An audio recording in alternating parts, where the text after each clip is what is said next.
অঘটনে ভরপুর এক রাত গেল এশিয়ার বিশ্বকাপের বাছাই পর্বের লড়াইতে। ফিফা র্যাঙ্কিংয়ে ১৩০ নম্বরে থাকা ইন্দোনেশিয়ার সামনে হোঁচট খেয়েছে ২০৩২ বিশ্বকাপের আয়োজক সৌদি আরব।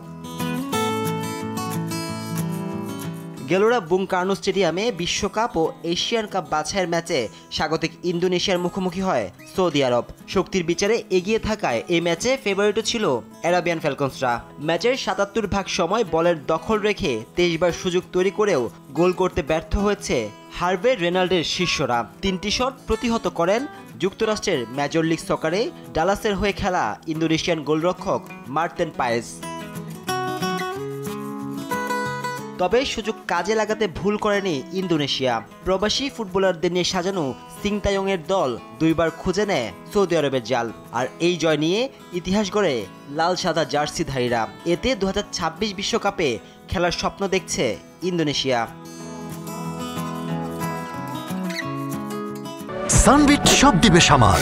সানবিট ম্যাজিক প্রেস ডিশওয়াশিং এর মাথা ঘোরানো সলিউশন।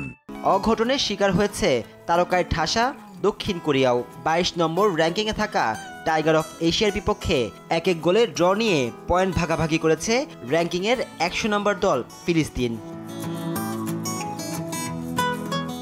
অঘটনের মাঝে উল্টো পথে হাঁটেনি সবশেষ বিশ্বকাপের আয়োজক দেশ কাতার। ২২ ধাপ পিছিয়ে থাকা আরব আমিরাতের কাছে একে একে ৫টি গোল হজম করেছে বর্তমান এশিয়ান চ্যাম্পিয়নরা। ৫-০ ব্যবধানের হার এশিয়ার পরাশক্তি হবার পথে বড় ধাক্কার সঙ্গে ভাবনার খোরাকও দিয়েছে কাতারকে।